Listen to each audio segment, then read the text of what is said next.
Welcome back to Revenge Codex. My name is Sophia Wilson. I'm 25 years old. And on the night of my own wedding reception, my husband leaned across the table, laughed into his champagne glass, and told his entire family that I used to clip coupons to afford groceries. He said it like it was a punchline. Like my past was something to be ashamed of. Like the years I spent stretching every dollar, every meal, every ounce of dignity I had, were nothing more than a funny little detail about the woman he'd just married. The table laughed. His mother covered her mouth. His brother raised his glass like it was a toast. And I sat there, in a dress I had saved for, at a reception I had partially paid for, and I smiled. Not because I was weak. Not because I didn't feel it. But because I already knew something none of them did. And what they didn't know, what Marcus had never bothered to find out, would take exactly 60 days to become the most expensive mistake of his life. Before I tell you what happened, I want to ask you something. Have you ever been in a room full of people who had already decided who you were, before you ever opened your mouth? Where are you watching from right now? Because I have a feeling some of you know exactly what that silence feels like. The kind where you swallow the response that would have ended everything, because you're thinking 3 moves ahead. That's where I was. At my own wedding. Thinking 3 moves ahead. Let me take you back to the beginning, not of the marriage, but of the misunderstanding. Because that's really what this story is about. A misunderstanding that one man chose to make a joke, and one woman chose to make a reckoning. I grew up in a small town in central Ohio. My mother was a nurse, night shifts, double shifts, the kind of tired that lives behind a person's eyes permanently. My father left when I was 11, and he didn't leave gracefully. He left with the savings account, the car, and a note on the kitchen table that my mother never let me read, but that I watched age her by 10 years overnight. So from the time I was 11, I understood money differently than other kids. Not as something that flowed. As something that had to be hunted. Preserved. Respected. By the time I was 14, I was tracking our grocery budget in a spiral notebook. Not because my mother asked me to. Because I'd seen what happened when no one did. I clipped coupons. I learned which stores price matched. I figured out how to make a rotisserie chicken last 4 meals. I got a library card and read every personal finance book they had, not because I was some kind of prodigy, but because I was scared. Genuinely scared of what poverty could do to a family, because I'd watched it do it to mine. By the time I got to college, I had a partial scholarship, 2 part-time jobs, and a budgeting system so precise that I graduated with almost no debt, while most of my classmates were drowning in it. I didn't talk about it much. There's a specific kind of shame that comes with being careful with money in spaces where everyone else performs carelessness. Where picking up a check is casual. Where not knowing the price of something is a status symbol. I learned to be quiet about what I knew. That quietness would later be mistaken for simplicity. I met Marcus Hale at a conference in Chicago. I was 23. He was 31. He worked in commercial real estate, the kind of work that comes with a good car and a better suit, and the very particular confidence of a man who has never had to wonder if the card will go through. He was charming in the way that certain men are charming, effortlessly, almost automatically. Like social grace was something installed in him at birth. He laughed easily. He ordered expensive wine without looking at the price. He talked about properties and deals and investments with a fluency that sounded like expertise. I liked him. I want to be honest about that. In the beginning, I genuinely liked Marcus Hale.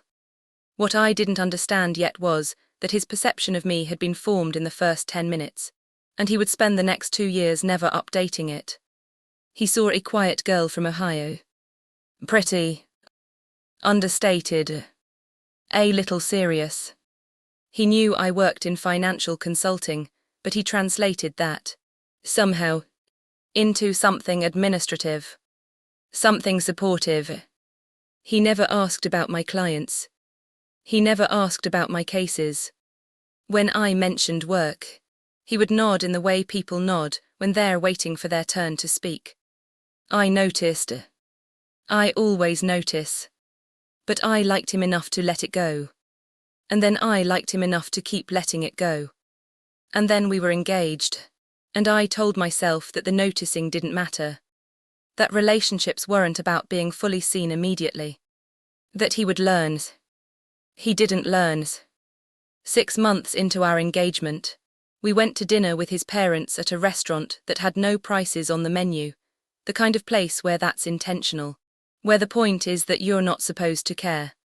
His mother, Diane, was polished in the way that money polishes people over generations. Not cruel. Exactly. Just calibrated to a world where certain things were assumed. She asked me that night where I'd gone to school. I told her. State University, Central Ohio. She nodded in a way that said everything without saying anything. His father asked what my parents did. I said my mother was a nurse. Another nod. The same architecture of politeness over dismissal. Marcus didn't notice. Or he noticed and said nothing, which is its own kind of answer. After dinner, on the way home, he squeezed my hand in the car and said, "They loved you." I looked out the window. "That's great," I said. That sentence mattered. Not what I said, what I didn't say. I was already editing myself. Already making space. Already deciding that the discomfort wasn't worth the conversation. I didn't realize it then, but I was making a deposit into an account that would eventually need to be collected. The wedding was in September. Beautiful. Honestly. A venue outside Columbus. Warm evenings. String lights over an outdoor reception space. I had been involved in every financial decision, not because Marcus wasn't interested, but because when I showed him the budget breakdowns, he would glance at them and say, "Whatever you think is best, babe," which sounded like trust but was actually disengagement. He didn't care about the details. He cared about the result. I cared about both. What I hadn't told Marcus, what I hadn't told anyone in his world, was that I had negotiated every single vendor. The florist, the caterer, the photographer, the venue itself. I had worked that venue manager for 3 months, exchanged 11 emails, and ultimately secured a rate that was 40% below their standard pricing, in exchange for allowing them to use our photos in their marketing portfolio, which I'd gotten our photographer to agree to in writing with a licensing clause that protected our likeness. Marcus thought we'd gotten a deal because we'd gotten lucky. He didn't know luck had nothing to do with it. The reception was going beautifully. I was happy, genuinely happy. The specific happiness of a person who has worked very hard and is watching it pay off. And then Marcus stood up to give a toast. He talked about how we'd met. He talked about falling in love. He talked about my warmth and my steadiness and how I balanced him out. All of it was true. All of it was kind. And then he laughed, the way people laugh when they're about to say something they think is endearing but have not thought through, and he said, "Charlotte is the most careful person I've ever met. I mean that in the best way. When we first started dating, I found out she kept a coupon binder. An actual binder. For grocery coupons." He paused to let the image land. "I told her she didn't need to do that anymore. She married up." Laughter. Actual laughter. His uncle slapped the table. His brother raised his glass. His mother smiled with her lips closed. I felt it move through me like cold water. Not rage. Not humiliation. Something quieter and more precise than both of those things. I smiled. I picked up my champagne glass. I let the moment pass. Later that night, when the reception was winding down and Marcus was happy and loose, with good wine, and the specific satisfaction of a man who believed everything was going very well, I stood at the edge of the venue property and looked out at the dark field beyond the string lights. I thought about that coupon binder. I thought about my mother's face at 11 years old, reading a note at a kitchen table. I thought about every book I'd read, every system I'd built, every deal I'd quietly negotiated, while the people around me assumed I was just good at being careful. I thought about the 42 clients I currently managed, the portfolio values I oversaw, the 7-figure restructuring project I'd led earlier that year that my firm had been paid handsomely for. And I thought, he has no idea. He had married me for 2 years and he had no idea. That wasn't his fault entirely. I had let myself be quiet. I had let their assumptions stand. But here's the thing about assumptions: at some point, they stop being misunderstandings and start being choices. Marcus had had 2 years of opportunities to ask, to wonder, to be curious about the woman he said he loved. He had chosen, every time, to remain incurious. That night I made a decision that wasn't dramatic. It wasn't angry. It was more like a door closing softly in a very large house. I stopped performing smallness. I didn't announce this. I didn't confront him. I simply decided that I would stop editing myself down to fit the space he'd made for me, and I would start letting the truth accumulate quietly, precisely, until the weight of it became unavoidable. The first week after the wedding, I started paying attention differently. I watched how Marcus talked about money. He was generous with it in the ways that are visible, picking up rounds, upgrading seats, tipping conspicuously. But he was careless in the ways that compound. He had 3 subscriptions he didn't use. His credit card interest rate was punishing, and he was making minimum payments. He had a car lease that was costing him significantly more than ownership would have, and he'd signed a vendor contract for his real estate side projects that had a renewal clause he'd never read that was about to auto-renew at a 15% rate increase. I knew all of this within 10 days of living together full-time. I said nothing. Not because I was planning something cruel, but because I was learning the shape of the problem before I decided how to address it. This is what I do. This is what I have always done. I observe before I act. I map before I move. At work, my cases were accelerating. I had been promoted 8 months before the wedding to a senior consulting role, something I had mentioned to Marcus twice, and that he had responded to both times with "that's great, babe," before returning to whatever he was doing. I was now leading a team of 4. I was billing at a rate that would have made his jaw unhinge if he'd ever thought to ask. He had never thought to ask. One evening, about 2 weeks after we got back from our honeymoon, we were at dinner with 2 of his colleagues, Ryan and Bennett, both commercial real estate, both the particular kind of loud that fills a room and mistakes volume for substance. Ryan's wife was there too, a woman named Petra who had a law degree she'd stopped using when they had kids, and who I could tell within 10 minutes was considerably sharper than anyone at the table was giving her credit for. We had an unspoken understanding by the end of the appetizer course. Ryan was talking about a property deal. Something had fallen through with their financing. Some restructuring issue. He was venting more than asking, but Marcus gestured at me halfway through and said, "Charlotte might have thoughts, she does. Like, financial stuff." Ryan looked at me with the specific expression of a man who is being polite, while not expecting anything useful. "What kind of financial stuff?" he asked. "Consulting," I said. "Restructuring. Mostly. Debt optimization. Contract negotiation. Acquisition support." A pause. "For what size clients?" Bennett asked. I told him our average client portfolio range. Another pause. Longer this time. Marcus laughed a little, the slightly uncomfortable laugh of a man recalibrating. "I see. She's being modest," he said. "She's very detail-oriented. Petra met my eyes across the table. Just for a second. A full sentence passed between us without either of us speaking. I smiled and changed the subject. But I noted it. I noted the recalibration. I noted what it felt like to watch the update happen in real time, the slight adjustment of posture, the shift in attention, and I stored it carefully.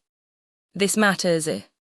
3 weeks after the wedding, Marcus came home frustrated. A contract for a commercial development project had fallen apart over some clause dispute. He'd been working on it for months, and now his contact was threatening to walk. He was venting while I made dinner, pacing the kitchen in his work clothes, phone in one hand, talking about how the other party's legal team kept flagging language that his own lawyer had already approved. I listened. I asked 2 questions. He answered both.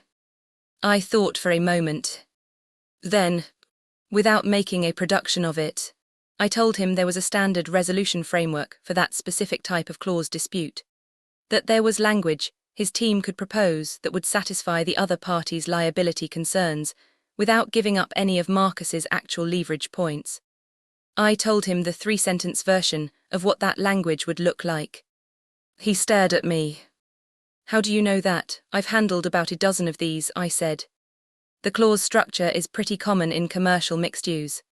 Do you want me to write up a summary your lawyer can work from? He said yes.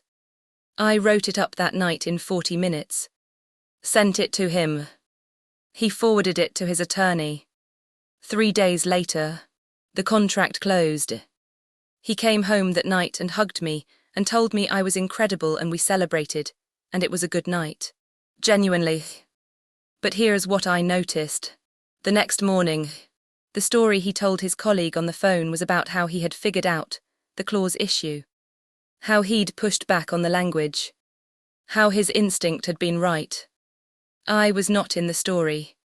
I stood in the hallway and listened to him tell it, and then I walked back into the kitchen and I poured my coffee and I thought, 60 days.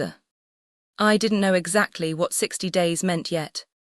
But I felt it, the way you feel a deadline approaching before you know the date. Let me tell you what I was doing during those 60 days. Because while Marcus was doing what Marcus did, I was not idle. I had been in conversations with 2 partners at my firm about a structural change, a move that I had been quietly positioning for over the better part of a year. I won't go into every detail, but the short version is this. I was being offered the opportunity to bring a segment of my client portfolio into an independent consulting arrangement. A partial spin-off. My name on the doors. It was not a small thing. It was, in fact, the thing I had been working toward since I was 22 years old, and sitting in a conference room watching a senior consultant bill $300 an hour for analysis I could already do in my sleep. I was negotiating the terms during the same weeks that Marcus was learning to acknowledge, slowly, reluctantly, incompletely, that his wife was not simply detail-oriented. I told him none of this.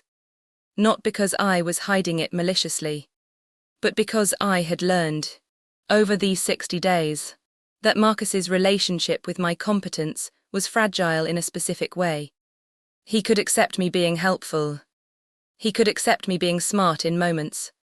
But he had not yet built the internal architecture to hold the full truth of who I was, and I was not going to hand him that truth in pieces. In the kitchen, over dinner, where he could minimize it and return to his comfortable version of me. When he got it, he was going to get all of it. At once, in a context he could not minimize. I want to be clear about something. I was not doing this out of revenge. Not exactly. I was doing it because I was finished with being the supporting character in my own story, in my own homes, to a man who had laughed at my coupon binder at our wedding reception. What happened at day 53 was not something I planned. Marcus had arranged a dinner, a business dinner, his phrasing with a potential investor named Gerald Park. Gerald was the kind of older money that came with specific opinions about who belongs at certain tables.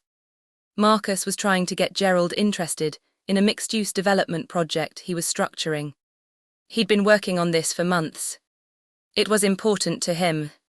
He asked me to come. I think he imagined I would be decorative. Supportive. A pleasant presence. His words, the night before, were, just be yourself, babe. You're great in these settings. You make people comfortable. I am great in these settings. That part was accurate. What he miscalculated was what being myself was going to look like. We met Gerald and his business associate at a restaurant Marcus had chosen. Good choice.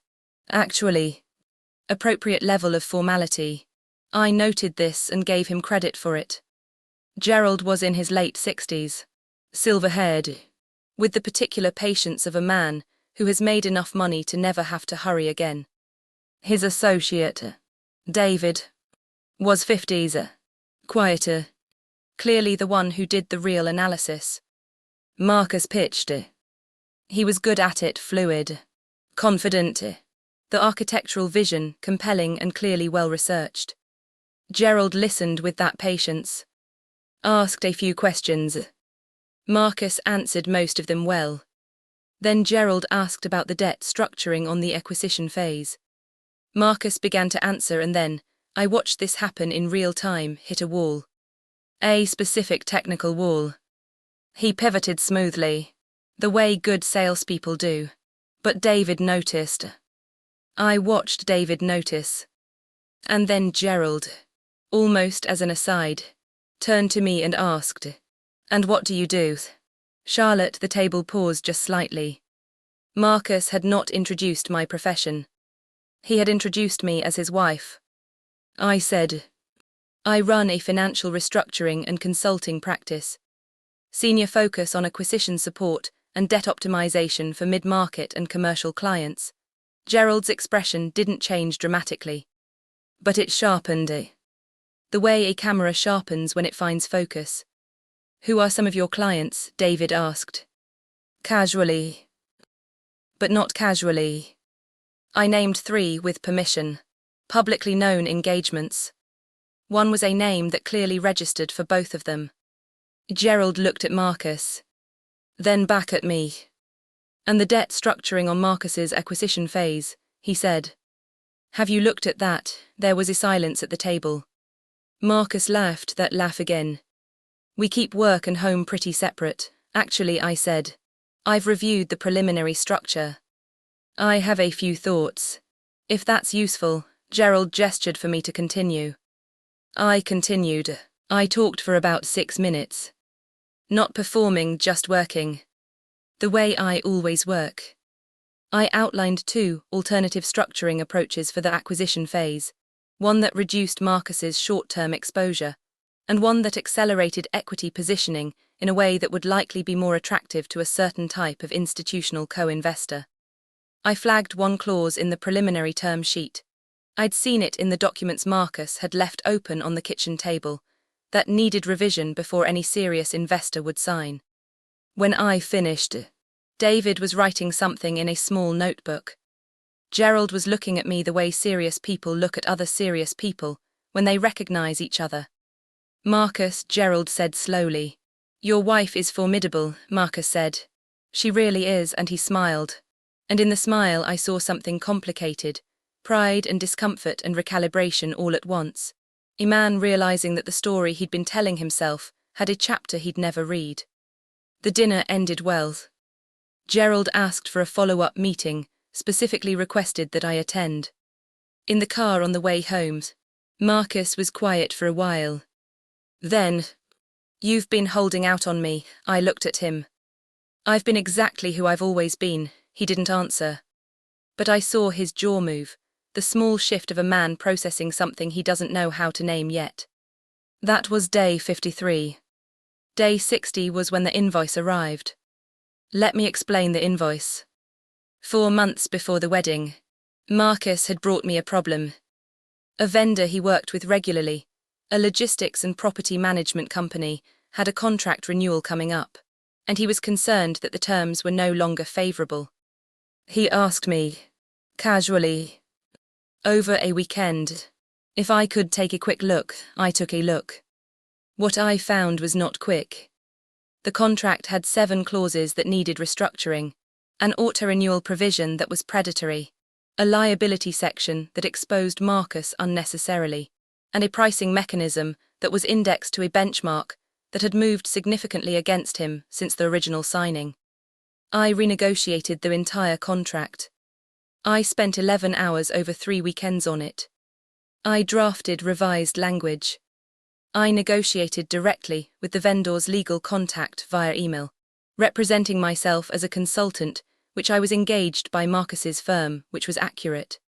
I got them to a new structure that saved Marcus's company approximately $40,000 over the contract term and eliminated the liability exposure entirely. Marcus had been pleased. He had said, "You're amazing," and taken me to dinner and told his business partner that he'd sorted out the vendor issue. I had not billed him. I want to be precise here, because this matters. At the time, I had not billed him because we were engaged, and it felt strange to bill someone you were about to marry. I did it as a contribution, as a partner. But I had documented everything. Hours, deliverables, correspondence. The way I document everything. It's not a habit I turn off. When I decided, during those 60 days, to stop performing smallness, I went back to that file. My standard rate for contract renegotiation and restructuring at the time of that engagement was $280 an hour. 11 hours of direct work, plus review and correspondence time, brought the total to just over $4,000. I issued a formal invoice on my new firm's letterhead because by day 60, the paperwork for my independent practice had been filed and processed, and I now had letterhead. I sent it to Marcus's business email. Not his personal email. His business email. With a note. For consulting services rendered. October-November. Contract restructuring and vendor negotiation. As discussed, the revised contract structure results in an estimated $40,000 in savings over the contract term. Invoice reflects standard consulting rate for services provided. Payment terms as net 30. I did not mention it at breakfast. I made coffee. I asked him about his day. I was, as always, warm and present and fully myself. His phone buzzed at 9:14 am. He looked at it. His expression shifted. He looked up at me. "You sent me an invoice." I did, for the vendor contract. Yes, he set the phone down. "Charlotte. We were engaged. You were helping me, I was consulting," I said. "There's a difference," he laughed, not the wedding laugh. A shorter one. Confused. "You didn't say anything about billing. You didn't ask what my time was worth," I said. Not sharply. Calmly. "You've never asked what my time is worth, Marcus." "I think that's been part of the issue." He opened his mouth. I picked up my coffee cup and continued. "You don't have to pay it. I want to be clear about that. The invoice is not a demand. It's information. It's what that work cost. It's what I'm worth, professionally, on the open market, for the specific thing I did for you, a thing that saved your company $40,000. I paused. I wanted you to have that information. Because I think there's been some confusion about who you married. The kitchen was very quiet. "I married you," he said. Like this was clarifying. "You married a woman you thought clipped coupons because she was simple," I said. "You married someone you thought needed to marry up." I set my cup down. "I clip coupons because I was raised to respect money, Marcus. Because I watched my mother lose everything and I decided that would never happen to me. And it hasn't, not because you came along, but because I built something. Quietly. Carefully. Over 25 years. That has nothing to do with luck or marriage or who picked up the check." I looked at him directly. "I'm one of the best in my field. I have been for years. I've been sitting next to you at dinners for 2 years, and you've introduced me as my girlfriend and my wife, and twice, as she does financial stuff. You've told stories about deals I helped you close without my name in them. You made a joke at our wedding about my past like it was embarrassing. And I've been patient. Because I love you. And because I wanted to give you the chance to see me clearly. He was very still. The invoice, I said, is me showing you clearly. That's all. He didn't say anything for a long moment. Then, I didn't know. I know you didn't, I said. And I was not angry when I said it. That's the problem. He paid the invoice. Not because I pressured him. I had meant it when I said it wasn't a demand. He paid it because, I think, it was the only way he knew how to say he understood. He paid it 3 days later, in full, to my new firm's account. And then we talked. A real conversation. The kind we hadn't had in 2 years because I had been too careful and he had been too incurious. And we had both, in different ways, been moving through our marriage with a version of the other person that wasn't quite complete. I won't tell you everything from that conversation. Some things belong only to the people in the room. But I will tell you that Marcus cried, which I did not expect, and that what he said when he got to the core of it was that he had known, somewhere, that he was doing what he was doing. That there was a comfort in believing I needed him in the ways he'd imagined. That updating that belief required updating his understanding of himself, and he hadn't been ready to do that. I understood that. More than he expected me to. Because I had not been entirely honest either. I had hidden myself. Not out of shame, but out of a habit of protection that had served me once and then become a cage. I had been so careful for so long that I'd forgotten to let myself be fully known, even by the person I'd promised to spend my life with. So here is what I want you to understand about this story. It is not about the invoice. It is not about the joke at the wedding, or the dinners, or the contracts, or the $40,000, or Gerald Park's table. It is about a woman who spent 25 years learning to survive, and then kept surviving long after survival was the only goal. Who got so good at being unseen that she became invisible even to herself in certain rooms. Who had to be laughed at publicly, at her own weddings, by the man who loved her, to finally decide that the hiding was over. The coupon binder is still in my closet. I kept it. Not as a relic of something I survived, as a record of something I built. Every coupon I ever clipped was a small decision to be smarter than my circumstances. Every dollar I saved was a brick in something that now has my name on the door. Marcus has started asking questions. Real ones. About my work, my clients, my history. He asks at dinner, and I watch him actually listen, and I answer without editing. It is still sometimes uncomfortable for him, growth usually is. But he is trying. Which is more than incuriosity allows. We are works in progress. Both of us. But I am no longer a quiet work in progress. I am a loud one. Gerald Park's project, for what it's worth, is moving forward. The follow-up meeting happened. My firm has been formally engaged as a consulting partner on the acquisition structure. It's a good piece of business. Marcus told his colleague about it. And this time, he said my name. I noticed that too. There are people in your life right now, I would bet on this, who have an incomplete picture of you.